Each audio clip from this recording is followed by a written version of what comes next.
hindi pa kumakain ang bata sa loob ng ilang araw. Habang pinupunasan niya ang kutsarang hawak, nakatitig siya sa lalaking nasa tapat niya, na kalmadong umiinom ng kape. Ginaya niya ang kilos ng lalaki, pilit tinutularan kung paano ito uminom. Napansin ng lalaki ang awkward ngunit taos-pusong panggagaya ng bata, kaya't napatawa siya.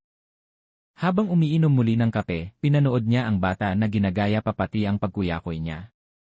Natuwa at naawa, nagpa siya ang lalaki na tulungan ang kaawa-awang bata. Habang nag-uusap sila, nalaman ng lalaki na aksidenteng sumakay ang bata sa maling tren at nahiwalay sa kanyang pamilya. Mahigit 2 buwan na siyang palaboy, nabubuhay sa paghalukay ng basura para sa makakain. Dahil sa awa, dinala ng lalaki ang bata sa istasyon ng pulis sa pag-asang maibalik siya sa kanyang pamilya. Ngunit masyado pa siyang bata para makapagbigay ng kapaki-pakinabang na impormasyon.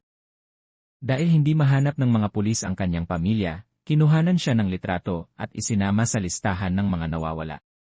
Sa ngayon, dinala muna siya sa ampunan habang naghihintay ng balita tungkol sa kanyang ina. Sa ampunan, hindi na niya kailangang mag-alala tungkol sa pagkain o matutulugan. May sapat na pagkain at malilinis na kama. Ngunit kapalit nito ay ang kanyang kalayaan. Hanggang sa dumating ang kanyang mga magulang o may mag-ampon sa kanya, mananatili siyang naroon. Lumipas ang mga araw at linggo, ngunit walang balita tungkol sa kanyang ina.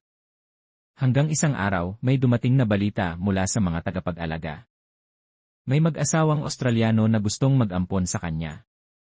Bagamat mabigat sa kalooban ang tuluyang bitawan ang pag-asang magkakasama pa sila ng kanyang ina, napapayag rin ang bata. Sa mga sumunod na araw, sumama siya sa iba pang mga batang naghihintay din ng bagong pamilya.